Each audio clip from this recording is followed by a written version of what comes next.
All India Muslim personal law board ने uniform civil code को किया नामंजूर। कहा कि देश को यूसीसी की जरूरत नहीं, बिल आया तो देंगे जवाब।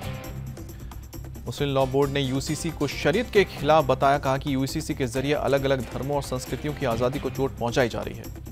बोर्ड ने यूसीसी पर लॉ कमीशन के पूछे गए सवालों को बताया गलत। कहा कि कमीशन जवाब हाँ या ना में चाहता है, जबकि ये कानूनी मसला है।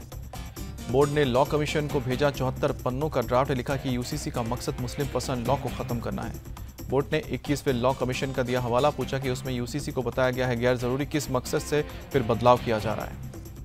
मुस्लिम पर्सनल लॉ बोर्ड ने सुझाव मांगने के लिए 30 दिन की अवधि को भी बताया अपर्याप्त। मुसलमानों के खिलाफ माहौल बनाने की प्रक्रिया पर रोक लगाने की अपील। बोर्ड ने गोद लेने और उत्तराधिकारी को बताया धार्मिक प्रक्रिया। कहा कि इस्लाम को मानने वाले कुरान, सुन्नत और फिक्का में दिए आदेश को मानने के लिए बाध्य हैं। बोर्ड ने कहा कि भारत संविधान से चलने वाला लोकतांत्रिक गणराज्य है। किसी पार्टी को चुनावी फायदे के लिए यूसीसी का शिगुफा नहीं छोड़ना चाहिए। पर्सनल लॉ बोर्ड के प्रवक्ता मौलाना सज्जाद नोमानी ने यूसीसी को बताया राजनीतिक हथकंडा। कहा कि इससे सिर्फ मुसलमानों को नहीं बल्कि आदिवासियों को होगा नुकसान। पर्सनल लॉ बोर्ड के प्रवक्ता कासिम रसूल इलियासी बोले यूनिफॉर्मिटी एक भ्रम है। आईपीसी और सीआरपीसी भी कई राज्यों में अलग अलग हैं। यूसीसी पर खालिद रशीद फिरंगी महली का बयान। पर्सनल लॉ बोर्ड और शरीयत कानून के तहत नहीं, यूसीसी के प्रावधान करेंगे विरोध। समाजवादी पार्टी के सांसद शफीकुर रहमान बर्क का अनोखा बयान। कहा कि यूनिफॉर्म सिविल कोड लगाने से रुकेगी देश की तरक्की। शफीकुर रहमान बर्क बोले यूसीसी से देश में नहीं होगी एकता, पैदा होगा परेशानी और देश में होंगे झगड़े। संभल सांसद यूसीसी को बता रहे हैं मजहब का मसला। कहा रहे हैं कि पॉलिटिक्स से रखना चाहिए अलग। यूसीसी पर कोई सौदा नहीं किया जा सकता। यूसीसी पर दिया मायावती के बयान को शफीकुर रहमान बर्क ने बताया गोलमोल। कहा कि साफ तरीके से अपनी बात कहें। अभी नहीं मिला यूसीसी का ड्राफ्ट, जल्द आगे पढ़ेंगे। उत्तराखंड के सीएम धामी का बयान। मुंबई में शक्ति परीक्षण के बाद आज दिल्ली में एनसीपी पर कब्जे की जंग। शरद पवार ने बुलाई है एनसीपी की राष्ट्रीय कार्यकारिणी की बैठक। राष्ट्रीय कार्यकारिणी में शरद पवार बागी भतीजे अजित पवार के खिलाफ ला सकते हैं प्रस्ताव। दोपहर 3 बजे मीटिंग। अजित पवार को बुधवार को किया गया एनसीपी का राष्ट्रीय अध्यक्ष घोषित। चाचा शरद पवार को हटाया गया। अजित पवार ने पार्टी पर ठोका दावा। चुनाव आयोग से मांगा नाम और निशान। शरद पवार बोले सिंबल किसी को नहीं मिलने देंगे। अजित पवार का शरद पवार पर बड़ा हमला। कहा कि चाचा ने अपनी बेटी को अध्यक्ष बनाया, मैं उनका बेटा नहीं, इसमें मेरी क्या गलती। अजित पवार का चाचा शरद पवार को खुला चैलेंज। कहा कि जहां जहां वो जाएंगे वहां मैं उनके खिलाफ रैली करूंगा। अजित पवार ने शरद पवार पर अपमानित करने का भी आरोप लगाया। कहा कि वो जिद छोड़े और रिटायरमेंट लें। देश में मोदी का कोई विकल्प नहीं। अजित पवार बोले कि पीएम की तारीफ करने पर मुझे विलेन बनाने की कोशिश की गई। शरद पवार ने अजित को बताया खोटा सिक्का। कहा कि यह सिक्का चलने वाला नहीं। शरद पवार का निशाना। कहा कि जो शिवसेना के साथ हुआ वही एनसीपी के साथ करना चाहती है बीजेपी। अजित पवार के बयान के बहाने शरद पवार का केंद्र सरकार पर तंज। कहा कि किसी विचारधारा देश के हित के खिलाफ है, उनके हाथ में सत्ता है। सुप्रिया सुले का अजित पवार को चेतावनी, हमें कुछ भी कहो, पिता का अपमान बर्दाश्त नहीं। अजित पवार पर सुप्रिया सुले का पलटवार। कहा कि शरद पवार की राष्ट्रवादी का असली चेहरा उम्र सिर्फ एक आंकड़ा। बीजेपी देश की सबसे भ्रष्ट पार्टी और हमारी लड़ाई बीजेपी सरकार के खिलाफ। सुप्रिया सुले का बीजेपी पर अटैक।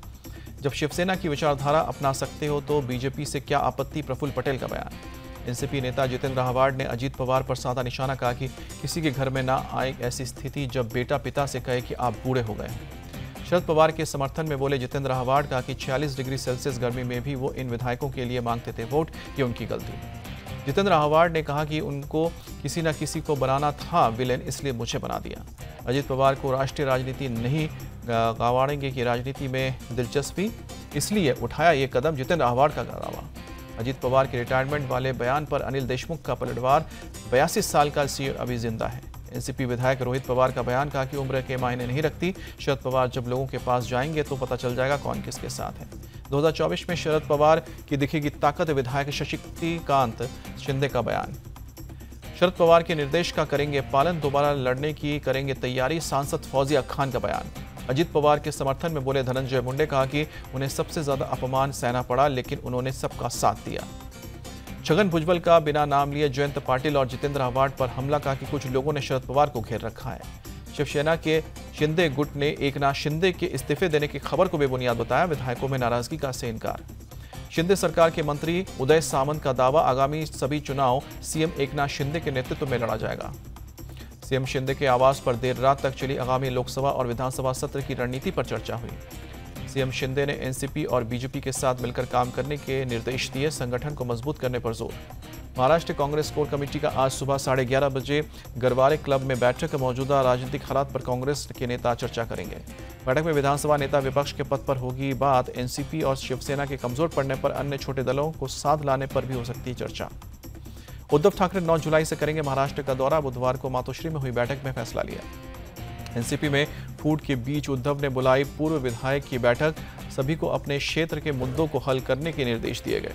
दिल्ली में आज राजस्थान कांग्रेस की अहम बैठक। पार्टी अध्यक्ष मल्लिकार्जुन खड़गे राहुल गांधी की अध्यक्षता में 11:30 बजे होगी बैठक। सचिन पायलट और राजस्थान के कई मंत्री होंगे बैठक में शामिल। प्रदेश कांग्रेस अध्यक्ष राजस्थान के प्रभारी भी मौजूद रहेंगे। CM Ashok Gehlot video conferencing के जरिए बैठक में शामिल होंगे। साल के अंत में होने वाले विधानसभा चुनाव की तैयारियों पर चर्चा होगी। केंद्रीय गृह मंत्री अमित शाह देर रात रायपुर पहुंचे। आज बीजेपी कार्यालय में पार्टी के सीनियर लीडर्स के साथ करेंगे बैठक। अमित शाह छत्तीसगढ़ विधानसभा चुनाव की तैयारियों का लेंगे जायजा। कार्यकर्ताओं से भी करेंगे मुलाकात। पंजाब में फिर अकाली दल और बीजेपी के गठबंधन की तैयारी। चंडीगढ़ में बुलाई गई सैट और की कोर कमेटी की मीटिंग। बीजेपी हाईकमान से सुखबीर बादल की बातचीत की खबर। जिला प्रधानों को और विधानसभा क्षेत्र के इंचार्जेस के साथ बैठक में रखेंगे सुखबीर सिंह बादल। सीएम शिवराज सिंह चौहान आज सीधी टॉयलेट कांड के पीड़ित से मिलेंगे। पीड़ित और उनके परिवार से सीएम आवास में होगी मुलाकात। पेशाब कांड के आरोपी पर लगा एनएसए। सीएम शिवराज ने ऑफिस से ट्वीट किया, कहा कि जरूरत पड़ी तो अपराधियों को 10 फीट जमीन के अंदर गाड़ देंगे। सीधी टॉयलेट कांड के आरोपी के घर बुलडोजर का एक्शन। बुलडोजर से प्रवेश शुक्ला के घर को गिराया गया। सीधी केस में बुलडोजर एक्शन पर बोले नरोत्तम मिश्रा, अपराधी की कोई धर्म जाति नहीं होती। एमपी के शिवपुरी में दलित समुदाय के युवकों से बदसलूकी। मुस्लिम समुदाय के लोगों पर आरोप। छेड़छाड़ के आरोप लगाकर युवकों के मुंह पर पोती गई कालिक चप्पलों से माला पहनाकर घुमाया। मामले में पुलिस ने 6 आरोपियों को गिरफ्तार किया। एक आरोपी फरार, तलाश जारी। गुना में युवक की हत्या के आरोपी के घर पर चला बुलडोजर। हिंदू संगठनों के आक्रोश के बाद प्रशासन ने कार्रवाई की। अवैध निर्माण और अवैध अतिक्रमण की कार्रवाई करते हुए आरोपियों के घर पर ढाए गए। युवक की हत्या के मामले में पुलिस ने 6 लोगों को गिरफ्तार किया। मणिपुर में इंटरनेट सेवा पर रोक अभी भी जारी रहेगी। राज्यों के हालात को देखते हुए 10 जुलाई तक बैन। पीएम मोदी के दौरे को लेकर सजाया जा रहा है गोरखपुर स्टेशन। 7 जुलाई को पीएम जाएंगे गोरखपुर। पीएम गोरखपुर से वंदे भारत ट्रेन को दिखाएंगे हरी झंडी। गोरखपुर स्टेशन के रीडेवलपमेंट की रखेंगे आधारशिला। केरल के सीएम ने नागरिक उड्डयन मंत्री को लिखी चिट्ठी। 15 अगस्त से लेकर 15 सितंबर तक खाड़ी देशों से केरल के लिए चार्टर्ड उड़ान शुरू करने की अपील की। राष्ट्रीय जनता दल के 27वें स्थापना दिवस पर गरजे लालू यादव, कहा कि मोदी से डरने वाले नहीं, चाहे कितने केस कर लो। लालू यादव ने कहा कि आज देश में संविधान खतरे में, खरीद फरोख्त का सरकार बनाई जा रही है। बीजेपी सांसद सुशील मोदी का पलटवार। लालू को मोदी को फिक्र छोड़कर अपनी चिंता करनी चाहिए। 2024 की तैयारी में जुटी है बीजेपी। जेपी नड्डा ने पूर्व सांसद के आर गोपाल रेड्डी को बनाया राष्ट्रीय कार्यकारी समिति का सदस्य। पार्टी के फैसले के आधार पर करूंगा काम। तेलंगाना बीजेपी का अध्यक्ष बनने पर बोले जी किशन रेड्डी। पंजाब बीजेपी अध्यक्ष सुनील जाखड़ का हमला, आपकी सरकार जनता को रास नहीं आ रही है। बागेश्वर धाम की कथा को लेकर दिल्ली वासियों में खासा उत्साह। 11,000 महिलाओं ने आईपी एक्सटेंशन मंडावली से निकाली कलश यात्रा। कलश यात्रा के दौरान की गई पुष्प वर्षा, कई प्रकार की झांकियां भी निकाली गई। कथा स्थल पर हुआ कलश यात्रा का समापन। आयोजन समिति ने कलश उठाने वाले बहनों का किया अभिवादन। जयपुर में 14 पाक विस्थापितों को नागरिकता दी गई। लोगों ने लगाए वंदे मातरम के नारे। भारतीय नागरिकता मिलने पर बोले पाकिस्तानी विस्थापित, पाकिस्तान में होती थी काफी परेशानी, नहीं था बच्चे का कोई भविष्य। दिल्ली के मधु विहार में पति पत्नी ने की आत्महत्या। पुलिस ने दोनों के शव कमरे से बरामद किए। पुलिस को शव के पास सुसाइड नोट भी मिला। पुलिस को नोट में आत्महत्या के लिए उकसाने वालों के नाम मिले। आंध्र प्रदेश के पलनाडु में एक ही घर की 2 महिलाओं की हत्या। अज्ञात हमलावरों ने वारदात को अंजाम दिया। गुजरात के नवसारी में नाबालिग से रेप का आरोपी गिरफ्तार। 5 साल पहले नाबालिग लड़की का बनाया था अश्लील वीडियो। 5 साल से वीडियो के आधार पर लड़की और उसके घर वालों को कर रहा था ब्लैकमेल। लड़की की शिकायत पर पुलिस ने आरोपी शख्स को गिरफ्तार किया। आरोपी अजीम निजाम शेख को पुलिस ने मुंबई से किया गिरफ्तार। पॉक्सो एक्ट के तहत पुलिस ने आरोपी को 9 दिन के पुलिस रिमांड में भेजा। नोएडा में नोएडा अथॉरिटी के खाते से 3 करोड़ 80 लाख रुपए का गबन हुआ। अथॉरिटी ने एफडी के लिए बैंक में जमा किए थे रुपए। पुलिस ने कई धाराओं में दर्ज किया केस जिसके साइन से पैसे निकाले गए हैं। पुलिस उसकी गिरफ्तारी के लिए कर रही है छापेमारी। गाजियाबाद में पुलिस मुठभेड़ में 2 लुटेरे गिरफ्तार। चेकिंग के दौरान बदमाशों ने पुलिस पर फायरिंग की।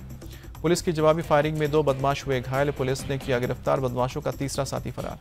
पुलिस ने बदमाशों के पास से लूट के गहने बरामद किए। शालीमार गार्डन इलाके में ज्वेलरी शॉप से लूट को वारदात को अंजाम दिया गया। लूट मामले में पुलिस की सफलता को देखते हुए मिला इनाम। टीम में शामिल पुलिस वालों को 10-10 हज़ार रुपये इनाम दिया गया। दिल्ली सहित कई इलाकों में मूसलाधार बारिश, गर्मी से लोगों को मिली है निजात। बिहार में आकाशीय बिजली गिरने से 2 दिन में 15 लोगों की मौत, 8 जिलों में बिजली गिरने से घटना हुई। राजस्थान के सीकर में सरकारी दावों की पोल खुली, मानसून की पहली बारिश में कई इलाकों में जलभराव, 4 से लेकर 5 फीट तक पानी भरा। सड़क से पानी निकालने के लिए वाटर पंप का इस्तेमाल किया जा रहा है। सड़कों और रिहायशी इलाकों में पानी भरने से लोग नाराज। तेज बारिश की वजह से पार्किंग की धंसी मिट्टी, कार सहित कई गाड़ियां नुकसान पहुंची। गुजरात के अरावली में मूसलाधार बारिश बनी परेशानी, सड़कों पर लबालब पानी। सड़क पर जल जमाव का ट्रैफिक पर भी असर पड़ा, कई इलाकों में लगा है जाम, पानी के बीच में फंसी है गाड़ियां। बारिश की वजह से गुजरात के नाडियाड में अंडरपास में जल भराव, पानी में फंसी गाड़ियां, 4 लोग थे सवार। मौके पर पहुंची फायर ब्रिगेड की टीम ने गाड़ी को निकाला बाहर, 4 लोग सुरक्षित। केरल के एर्नाकुलम में लोगों ने की सड़क की जाम, समुद्र की दीवार को मजबूत करने और टेट्रापॉड बनाने को लेकर प्रदर्शन किया। चंद्रयान 3 के असेंबली को PSLV मार्क 3 के साथ जोड़ा गया। श्रीहरिकोटा में चंद्रयान 3 मिशन की तैयारी का वीडियो आया सामने। चंद्रयान 3 को 13 जुलाई को लॉन्च करने की योजना। चंद्रयान पर लैंडर उतरने में सफल हुआ तो दुनिया का चौथा देश बनेगा भारत। अरुणाचल प्रदेश के ऊपरी सियांग इलाके में नई बेली ब्रिज का उद्घाटन हुआ। BRO ने किया ब्रिज की निर्माण, सियांग नदी पर बना है पुल। गुजरात के CM भूपेंद्र पटेल पहुंचे नर्मदा आदिवासी गांव जवाली का किया दौरा, घर घर जाकर लोगों से समस्याओं की जानकारी ली। श्रीनगर में ऑल जम्मू कश्मीर पंचायत कॉन्फ्रेंस का प्रदर्शन, प्रतिनिधियों ने कार्यालय बढ़ाने की मांग की। पंचायत प्रतिनिधियों ने सरकार से पंचायत को मजबूत करने की भी मांग की। प्रतिनिधियों ने कहा कि सरकार पंचायत को लेकर एक्टिव नहीं। नेपाल से जम्मू कश्मीर पहुंचे अमरनाथ जी की यात्रा करने वाले श्रद्धालु, कठुआ में नेपाली भक्तों का हुआ जोरदार स्वागत। स्थानीय लोगों ने किया स्वागत, खुशी में झूमते नजर आए श्रद्धालु। लोगों से किया कि भारत आकर बहुत अच्छा लगा। जम्मू कश्मीर के बालटाल में खुला DRDO का अस्पताल, बाबा अमरनाथ जी की यात्रा करने वालों को मिलेगी बेहतर सुविधा। अमरनाथ यात्रा के लिए श्रीनगर में पहली बार हाईटेक कमांड सेंटर बनाया गया। यात्रा मार्गों की निगरानी और सुविधाओं पर नजर। हरिद्वार पहुंचने पर कांवड़ियों पर बरसाए गए फूल, CM धामी के निर्देश से पुलिस ने किया स्वागत। पूर्वी यूक्रेन के रूसी कब्जे वाले मिकवाका में मिसाइल अटैक, एक रिहायशी मकान, अस्पताल, स्कूल को निशाना बनाया। रूस ने यूक्रेन पर रिहायशी इलाकों पर हमले का लगाया आरोप, कहा कि 1 नागरिक की मौत, 2 बच्चे सहित 36 लोग घायल। अमेरिकी नौसेना का दावा, ईरान ने 2 ऑयल टैंकर को रोकने की कोशिश की, 1 टैंकर पर फायरिंग की। अमेरिकी नौसेना के दखल के बाद ईरानी जहाज वापस लौटे। ईरानी जहाज की फायरिंग से किसी तरह से नहीं हुआ है नुकसान। अमेरिका के श्रीवेपोर्ट शहर में अंधाधुंध फायरिंग, 4 की मौत, 10 लोग घायल। अमेरिका के शिकागो में हुई फायरिंग, 4 लोग गंभीर रूप से घायल, अस्पताल में भर्ती।